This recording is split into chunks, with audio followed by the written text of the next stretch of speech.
On l'a vu avec le futur président français qui est aujourd'hui arrêté pour viol d'une Africaine. Il y a des signaux qui nous sont envoyés d'un autre monde. Il faut les analyser.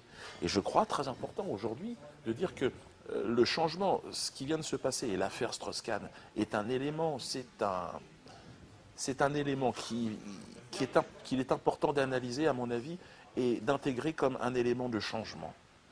C'est terminé. Un prétendant au trône en France est arrêté aux États-Unis pour avoir essayé de faire quelque chose de mal à une Africaine. Pour avoir violé une Africaine. En tout cas, voilà ce que l'Africaine prétend. Et moi, je dis, je me mets de son côté. Et je pense qu'elle a raison. Et c'est elle qui dit la vérité pour moi. C'est mon avis. Parce que je ne vois pas pourquoi cette femme, qui était dans cet hôtel depuis 3 ans et qui travaillait normalement, tout d'un coup, aurait inventé une histoire ou aurait été manipulée. C'est impossible. Il faudrait qu'elle fasse partie d'un réseau dormant. C'était complètement...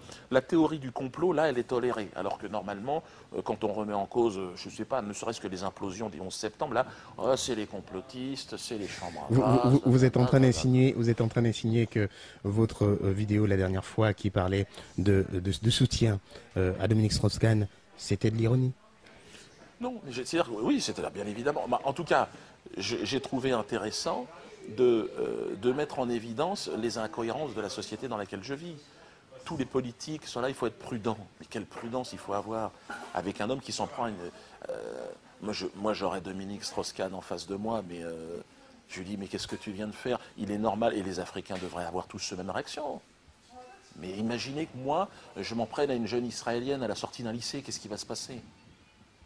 Normalement, il faut laisser la justice. Moi, je suis évidemment pour que la justice s'exprime. Je n'y crois pas plus que ça dans la justice américaine, il faut être très honnête.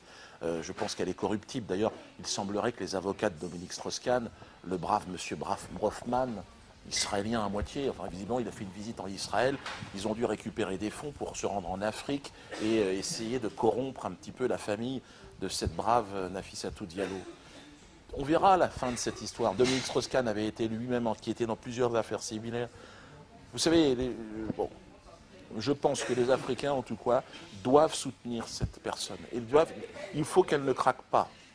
Parce qu'évidemment, avec l'argent, et les Africains qui nous écoutent le savent bien, en Afrique, on peut faire beaucoup de choses.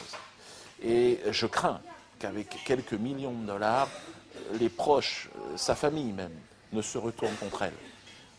Ça ressemblerait bien à l'Afrique que je connais pas. Mais bon, sait-on jamais, il y a toujours parfois comme ça des réactions et des gens qui sont animés d'une mission et d'une beaucoup plus divine que terrestre et matérialiste, quoi.